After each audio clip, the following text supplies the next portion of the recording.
Hello again, my friends. Ray back at CigarClimatology. Today we're going to talk a little bit about mounting the false back, or the separation between the formal humidor and the back of the humidor. If you look down here at the table, you'll see one of my back assemblies. Now this is not a completed assembly, meaning it doesn't really already have attached to it the ducting, etc., because those items are simply going to get in our way. But for the most part, it contains three pieces, and that would be the back assembly, or the back itself, which is this part made out of sheet ABS, and more importantly, or what's going to be the primary part that we're going to be working with today, would be the back mount. And this is the back mount. So what you can see here is the back mount is, it does a number of things. First, as the name implies, it does mount the formal back of the humidor. And it is also the water table for the humidor, which allows us to control the free water and capture it as it gets condensed on the evaporator coil, or what might be commonly referred to as the cold plate, and then recaptured and reused. Again, this allows us to control the free water and water vapor via evaporation in the humidor itself.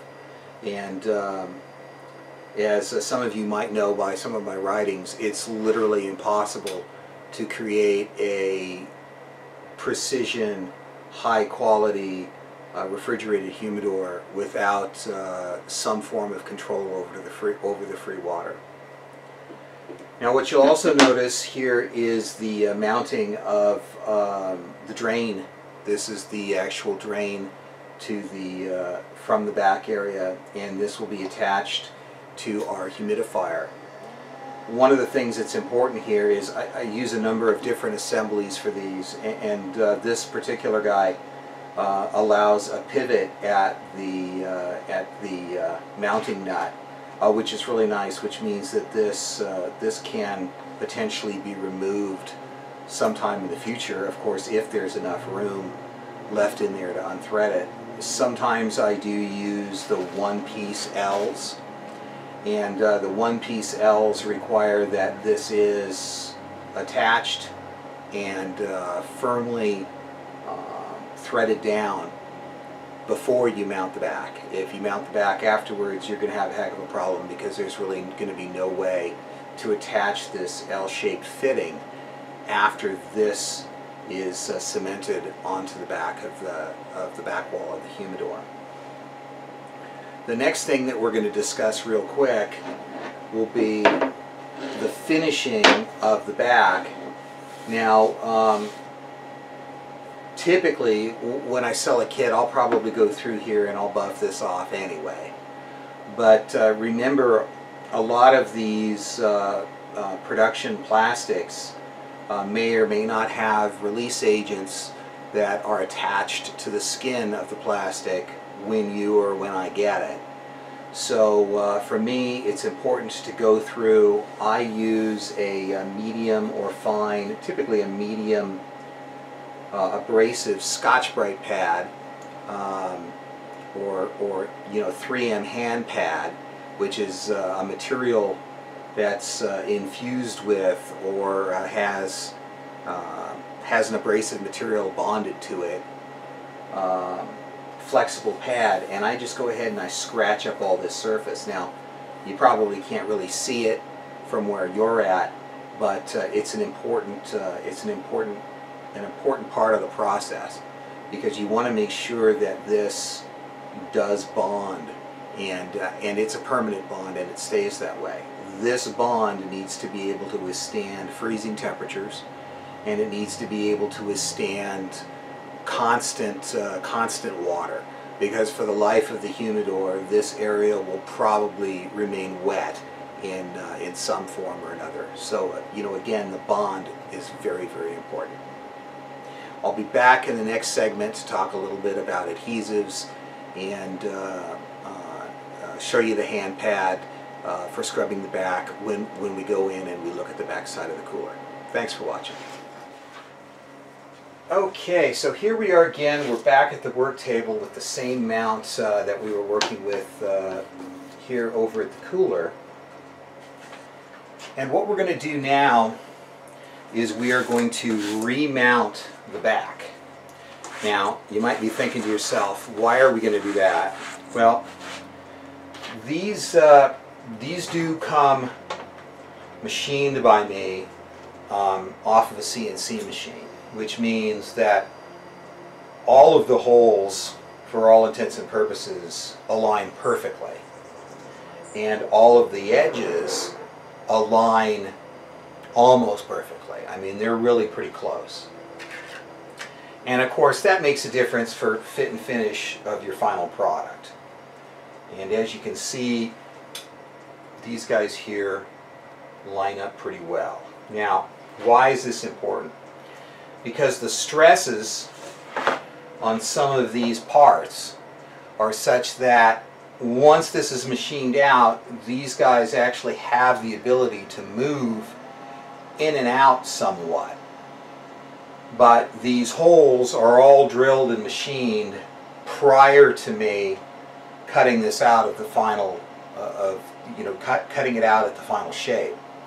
So all of these holes will align such that all of the edges will align. And what we want to do here is we want to make sure that this guy is actually square and well aligned when we glue it into place. Otherwise, you're going to have a heck of a time fitting the back on it. So we're going to use a few of the provided screws. Now you can go ahead and put them all in if you want, but I don't tend to do that, especially if there's some reason that I have to take the back off while I've got it gluing up. I can't say that there's any real reason why you might have to do that, but let's say you made a big mess on something and you said, oh my lord, I got to take the back off so I can clean this up while it's still wet. It's going to take you time to take out the numerous screws. I forget what I have in here. I don't know, 25 of them or so. There's quite a few of them. It's going to take you a lot of time to do that. And it just might make a stressful situation even more stressful by going in and having to disassemble this whole thing so that you could clean up a mess or do whatever reason you're doing it. So I'm using an impact gun to put this back together just for expediency's purposes, expediency's sake. But if you're going to do this at home, I want you to be real careful while doing it, because these are a truss head sheet metal screw. They've got very deep threads and they've got a very good bite, but you really don't want to go stripping the holes out of these mounts, because I put so many screws in here for a reason. There's no gasket in here, and for all intents and purposes I've never had a problem with this being watertight.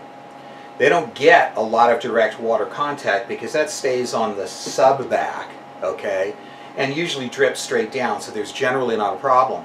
But while you can use a vinyl or a rubber gasketing material here, I've never had to use one, and I really don't want to have to start. So I use a great number of these screws here to make sure that this really gets a very, very tight bond, a very, very tight finish without a bond, so that it can be removed sometime in the future. So that's what I like to do. So you can feel along here to make sure that you've got it pretty well aligned, which I do.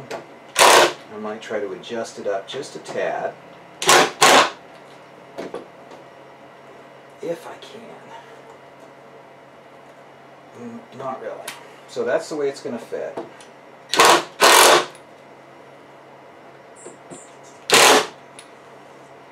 And what's important here is that we get up here, at least in the top corner,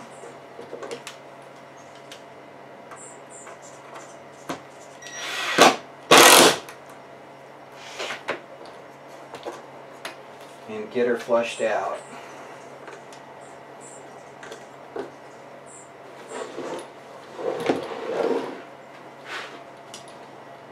as you can see, if you can see this kind of detail here on the video, maybe you can't. Let's zoom in here a bit.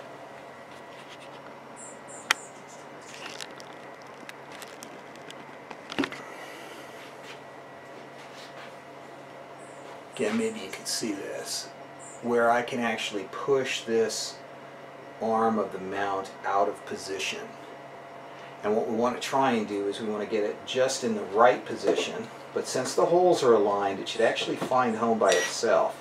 And as you can see, it actually pushes itself out to the position it's supposed to be. Go ahead and snug that down. And we're going to go ahead and toss one at the midway point right here as well. I'm going to go ahead and put one in over here.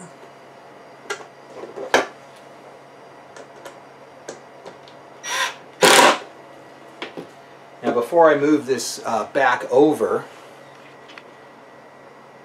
I'm probably going to go over to the supply drawer and pick myself up a few more screws just to make sure that that I got the alignment right. But this is 6 screws. I would say that that would probably be the minimum, and you know, at most maybe a dozen. And the screws come with your package, so and I usually include a few extra in case you trash a couple of them, the heads on them or something, or lose one. I try to include a couple of extras so that if one rolls around on the floor, you're not beating your head against the wall trying to find the same thing. These are stainless steel, by the way, just in case they do get any water on them. For the most part, I use all stainless steels or corrosion-resistant fasteners. Now, if you're doing this by hand, yeah, those are pretty tight. So, you know, hand tight, you can get them pretty darn tight.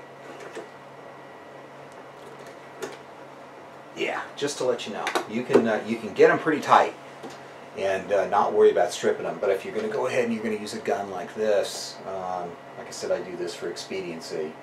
Just be really, really careful. Have a very soft finger. Have a soft touch, because you don't really want to strip one. That would be a no-no. Okay, so we're done with this section. I'm going to go ahead and get a couple more screws, and I'll see you in the next video. Thanks.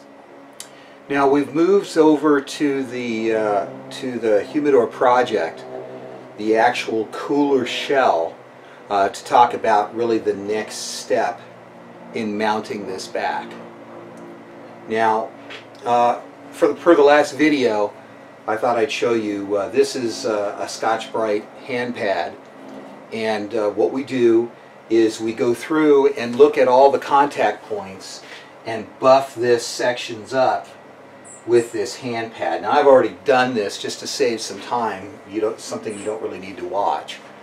But what's important is that you knock the shine off of this and make sure that you remove from it the any type of release agent or anything that might have been used when they molded the inside of this plastic shell.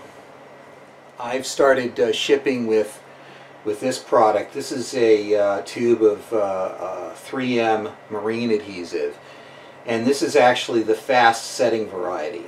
The normal set is a little bit less expensive, but this guy is pretty much ready to go in 24 hours.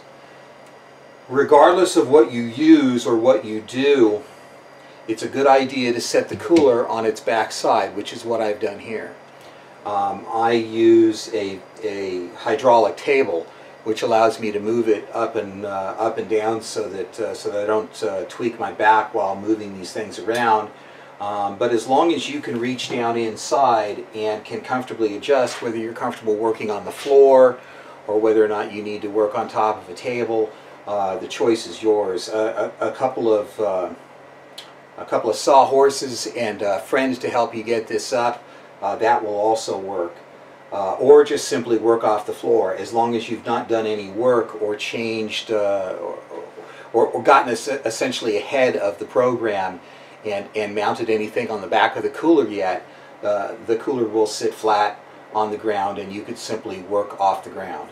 Now, it's important that you leave the cooler in this position long enough for the adhesives to set up, because obviously you don't want the back moving around a whole lot. So if I grab the back mount here real quickly, again, this is it. I'm just going to brush it off a little bit. Grab a little bit of compressed air here.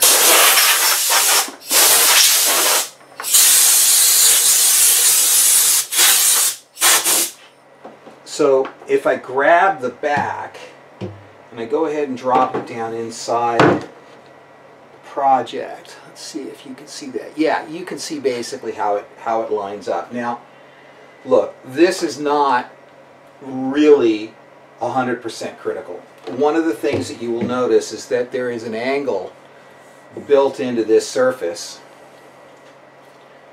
such that when the water drips down, which is what it's going to do here, it's captured in this trough and then funneled into the bottom. So even if this guy isn't exactly level, it's not really going to kill anything. And of course, there are feet on the cooler which allows you to adjust the level on the cooler some.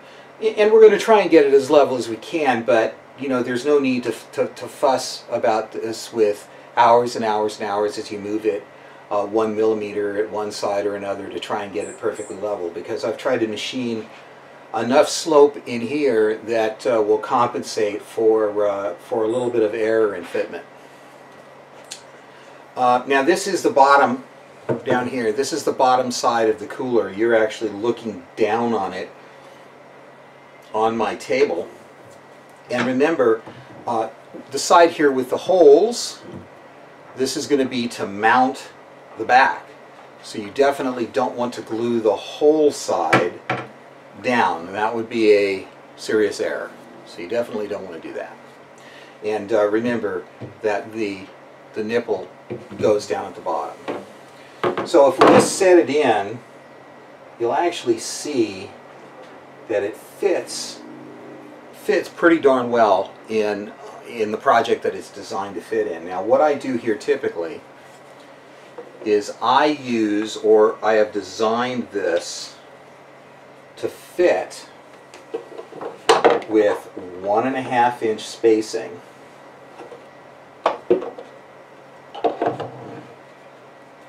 in the cooler. So these guys are going to get cinched up slightly because there's a radius down there at the bottom. Okay, and that's basically how this guy is going to fit in here.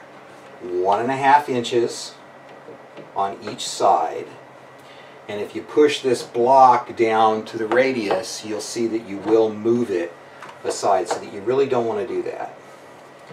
You want to get it lined up, and then you want to check each side to make sure that you've got pretty even spacing on each side. And I do that just by stuffing my fingers down there.